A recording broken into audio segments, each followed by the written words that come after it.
We're going to start standing today, so take a moment to get comfortable standing on your mat.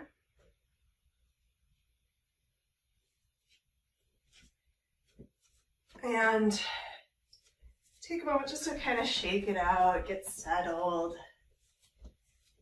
I'm going to be referencing the Yoga Sutras, which are an ancient yoga text written roughly around 2,000 years ago by Patanjali. It's the idea that there's 8 different limbs on our path to yoga. One of those is asana, is posture, but there's many others. The Niyamas, which are kind of behaviors that we do, ethical behaviors. And these next ones are similar. They're called the Niyamas. And the Niyamas are observances or guidelines. Okay?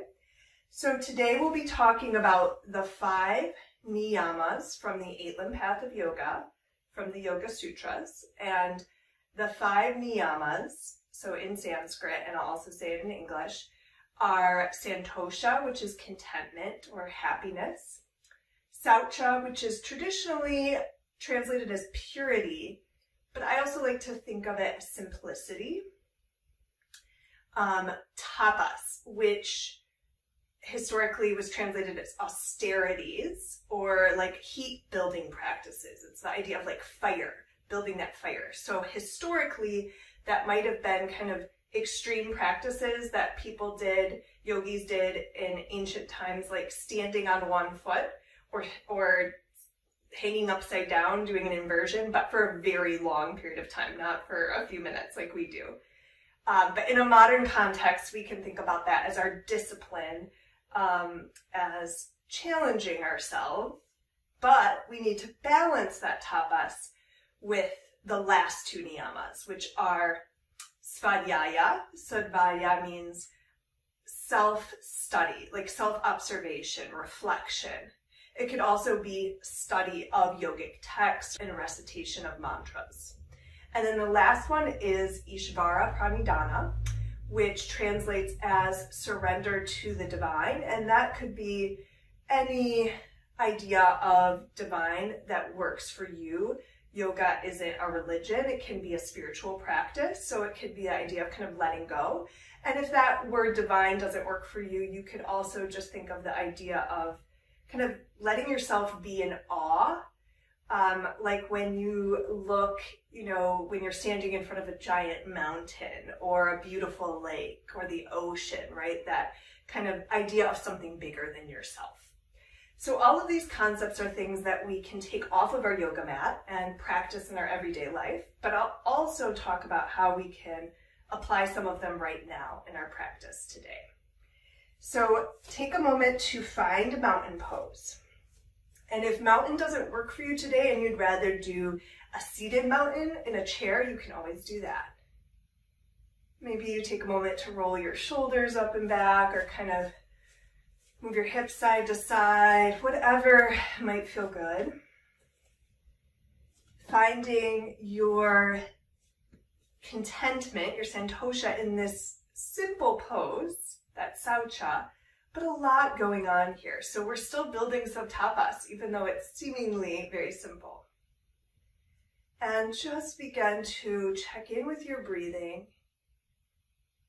And using Svadhyaya, see how it feels best, that self-discernment or reflection. See how it feels best to begin to deepen your breath. Could be in and out through the nose.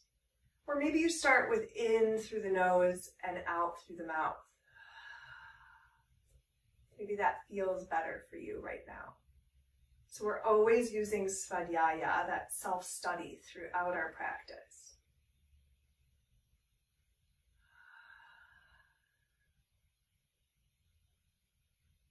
And we're going to begin to link breath and movement. So we're going to bring our right hand to our left hip, so across our body. Our left arm is just going to stay down by our side. We're still standing nice and tall. Your feet are roughly hip distance apart, or whoever is most comfortable. And with your next inhale, lift your right arm out and up and out at an angle and maybe slightly back. Turn your head to look at your arm. And with your next exhale, bring your arm back down and follow it with your eyes. So turning your head as you bring your arm down and across to your left hip. Inhaling, reaching the arm out and up and follow it with your head. So you're turning your head, you're reaching out and up and maybe slightly back. Find what feels best. Exhale, come down and across. So keep going on your own. So a simple pose, a simple movement, Saucha. But see if you can begin to surrender into it. Can you bring in some qualities of Ishvara Pranidhana, letting go, being in awe of what your body can do, and not pushing too far, using that self-study. Do one more. Take your time, moving slow. Notice how this feels in your neck and in your shoulder. And then the next time that you come down, we'll pause. So take your time, no rush. We'll just come back to mountain. And then just observe. So we've worked with just one arm, one side of the body. Could feel different than the other side. Using Svadhyaya here. And then we're going to move to the other side. So left arm comes across to the right hip. Gaze down at the left hand. With your inhale, reach out and up. And this can always be done seated too, if that's better for you. Maybe reach back. Exhale, come across. Follow your hand with your eyes. Inhale, reach out and up. And you determine how much you reach back and how much you reach up. So you're using discernment, your self-study, to find contentment in the posture. Find your Santosha. Do a few more rounds, moving very slow. So these types of movements are called cross-body movements, cross-patterning. And that language is very modern. But it's the idea that when we're using movements that move to the opposite side of the body, it helps both hemispheres, both sides of the brain work better together. And then do one more, take your time. So these type of movements can be really helpful for focus, cognition, and memory. And then slowly, when you're ready, take your time, bring your arm down. Find your mountain, your Tadasana. So other examples of this type of movement that you would see in yoga would be alternate nostril breathing, or hands and knees when we extend opposite arm and leg, those types of things. You could also see it in human development when babies learn to crawl. So we're going to continue to work standing, and we're going to move towards the front of your mat if you're not already there. I'll show you from the side. And we're going to take chair pose, Utkatasana, or fierce, it's sometimes translated. So your arms are up alongside your ears, you're bending your knees, and your feet could be about hip distance apart and your knees hip distance apart, or you could bring the feet together and the knees together. So just find which version feels best for you. Using that Svadhyaya. Just take a breath or two to settle in. If you're taking care of your knees, it might be a very small bend. And then we're going to come up to standing, just sweep our arms down by our sides. So we're going to explore a chair flow now. So inhale, lift your arms up. Exhale, bend your knees, sink your hips. Inhale here to really lengthen and reach through the sides of your body. Exhale, sweep your arms back, still keeping your knees bent. Inhale, come back up with the arms. Exhale, maybe you sink your hips a little deeper, so building that tapas, that heat in the legs. And then inhale, reach your arms up, straighten your legs. Lift up, maybe a slight standing back bend.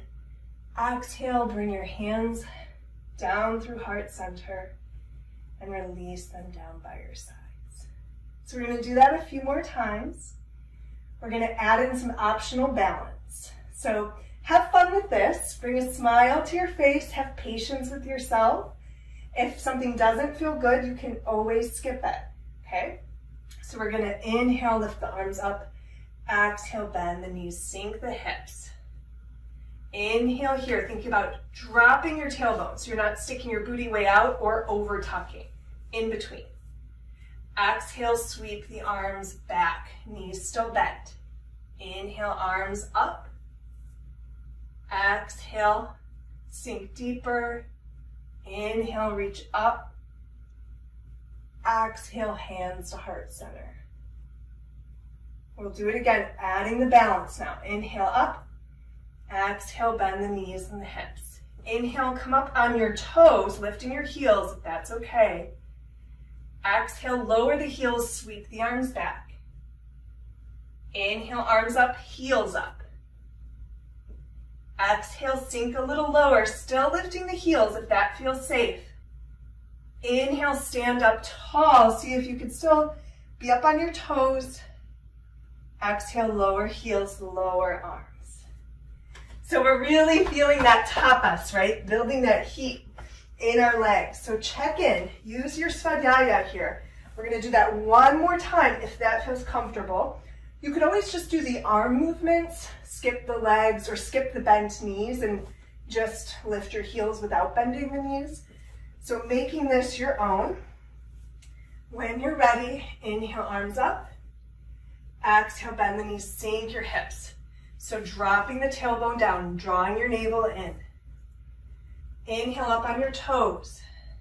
Exhale, lower the heels, arms sweep back. Inhale, arms up, heels up.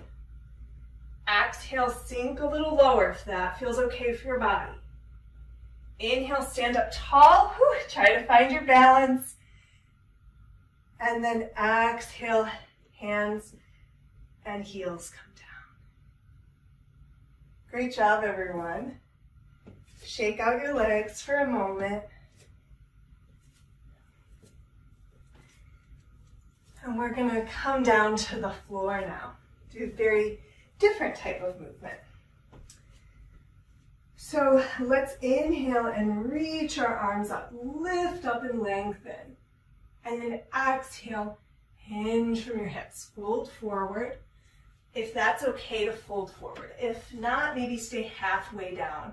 Hands on your shins, your thighs. And then exhale, we're going to plant the hands, bend your knees a lot.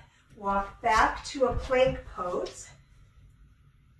From here, you can always drop your knees, untuck your toes, and then we're going to all lower down, elbows in, hands on either side of the chest.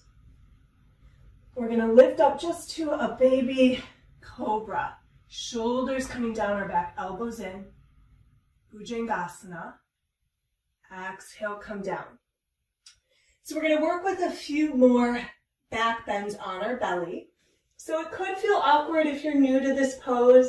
You know, it could be uncomfortable to lay on your chest or your belly. You can always use props under your belly if you have a big chest. And you can also do variations of this seated or standing as well.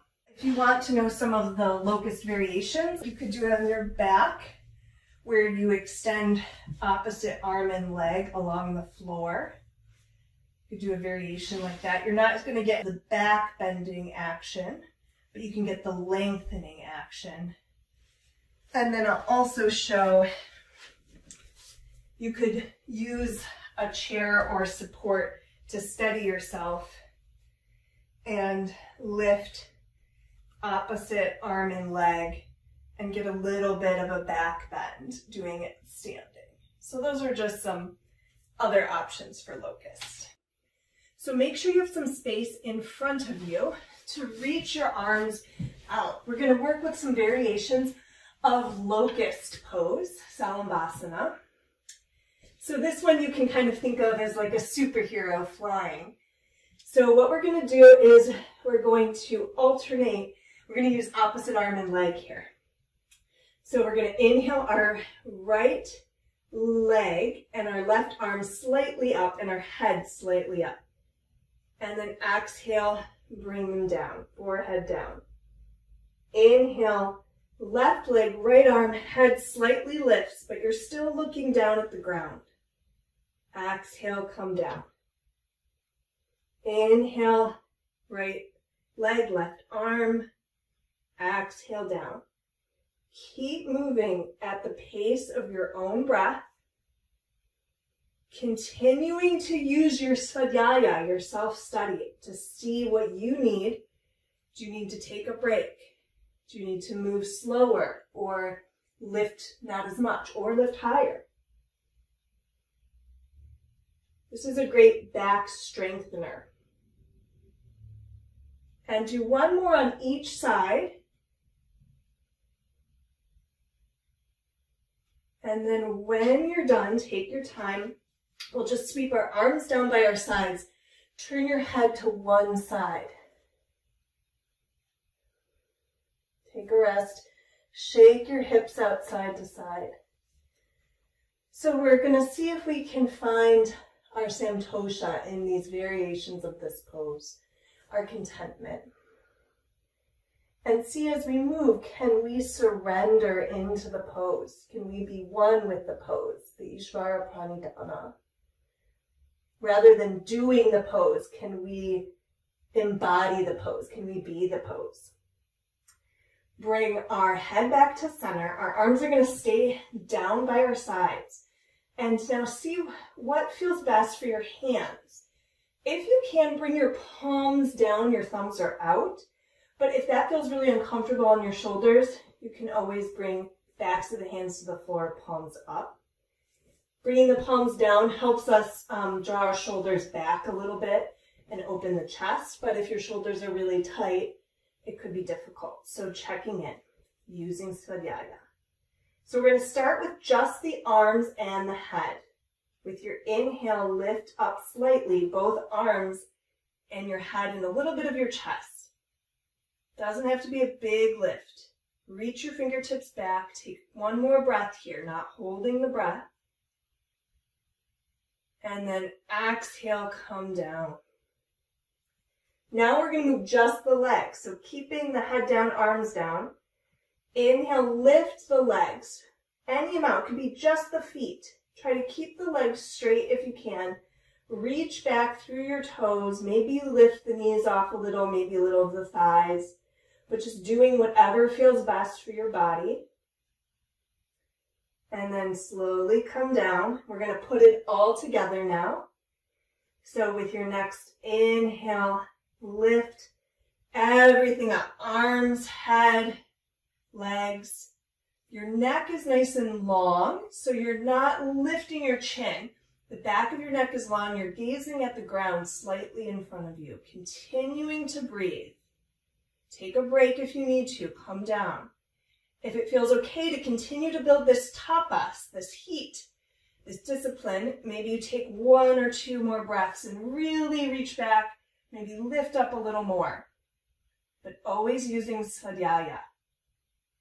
And then slowly come down.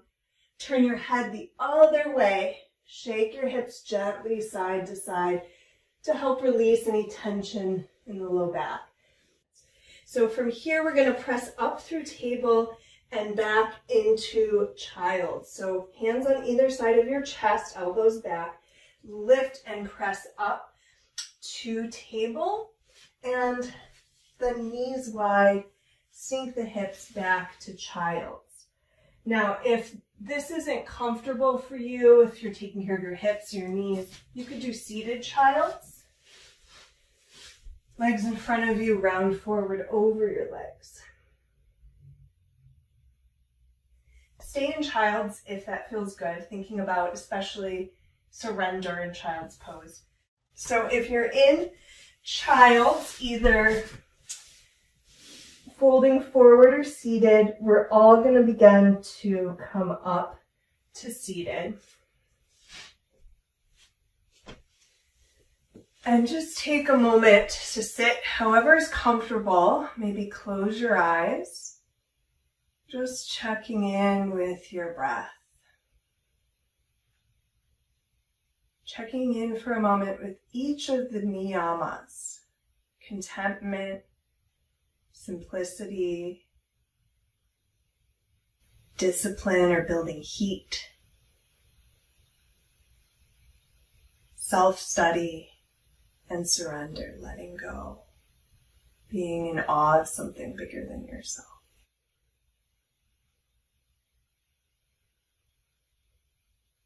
Maybe just taking a moment to think about how you might begin to cultivate one or more than one of these niyamas throughout your day today or throughout your week ahead.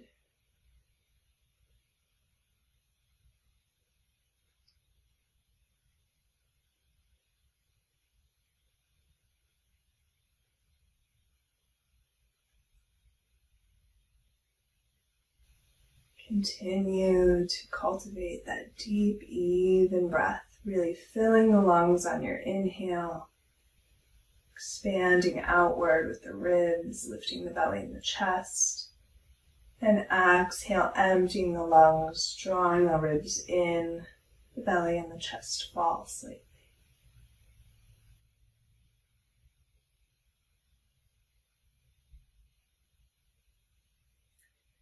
So we're going to come to sit with our feet in front of us now, knees bent. Kind of sit near the front of your mat so you have some space behind you.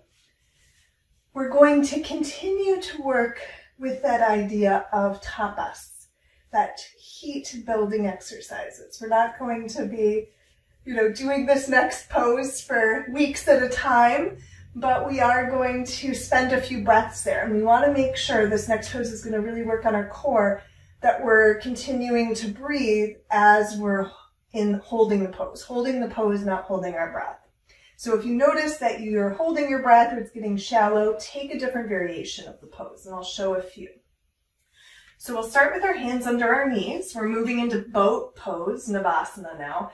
Sit up nice and tall, really push your heart forward, draw your shoulders together on your back, and then you might begin to lift one foot at a time, or maybe both feet. Notice when you do this, do you round forward and collapse your chest? See if you could keep the chest lifted, and that might mean just doing one leg lifted. Another option is lifting the arms. Continuing to breathe. One more option might be working on straightening the legs. Noticing how your body feels, noticing your breath, using Svadhyaya. Do you need to take another option? Feeling that heat build in the core, that tapas. One more breath. Heart lifts. And when you're ready, exhale, come down to seated child's. Letting go. Maybe letting go with the sigh here, a deep inhale. Exhale out through the mouth. Cultivating that surrender here in child. So Balasana, child's pose, is a great one to think about, just letting go and surrendering, experiencing what is in this moment. We're going to do one more boat pose.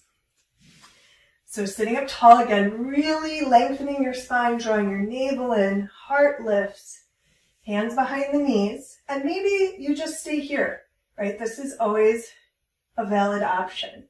Maybe you lift one leg, maybe both.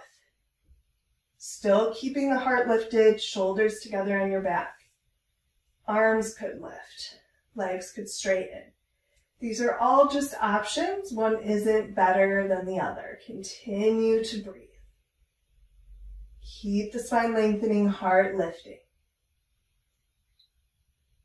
So one more thing, if you want to try, if this feels okay on your back, check in with your back. You might begin to lengthen out and lower, but hover.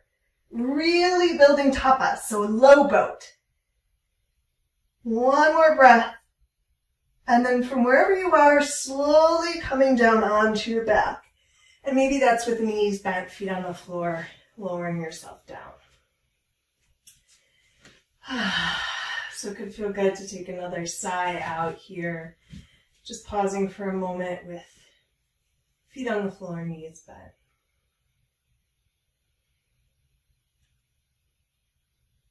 And so I invite you now to take butterfly or bound angle, Baddha Konasana, where the soles of your feet come together and your knees open out to the sides. You could place yoga blocks or pillows or books underneath your knees if you wanted, and your thighs. You can adjust them however you see fit. You can also adjust where your feet are, if they're farther away from you or if they're closer in. It could also be nice to cover yourself with a blanket or either place a folded blanket across your pelvis and your abdomen. That can be very grounding if you're feeling anxious, unsettled, to help ground the energy. Hands can be wherever is comfortable. You might soften your eyes or close them here. And at any time, if this doesn't feel good, you can always lift your knees and place your footprints on the floor.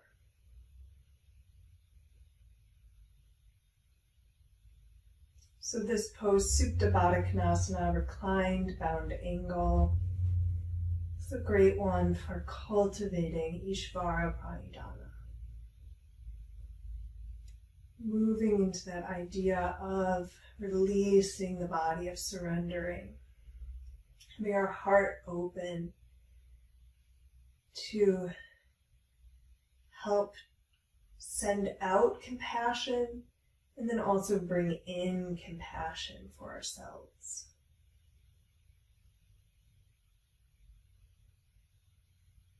And continuing with our discernment, our Svadhyaya, to see if the hip opening becomes too much and we need to adjust.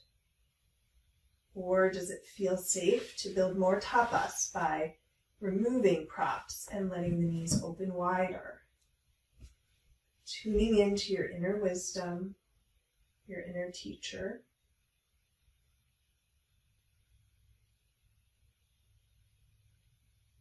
Surrendering to that teacher within, that wisdom within, that Ishvara Pranidhana within.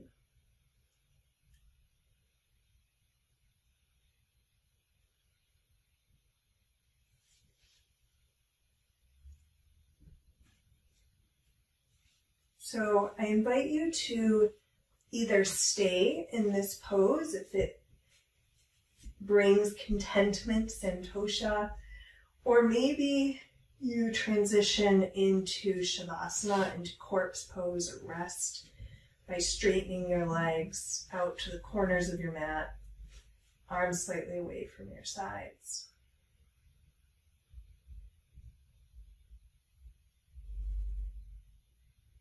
Either one is fine. Using these moments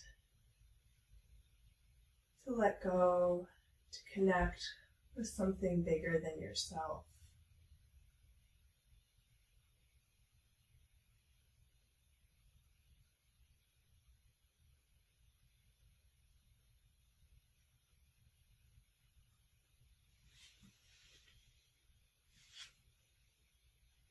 I invite you to stay here longer.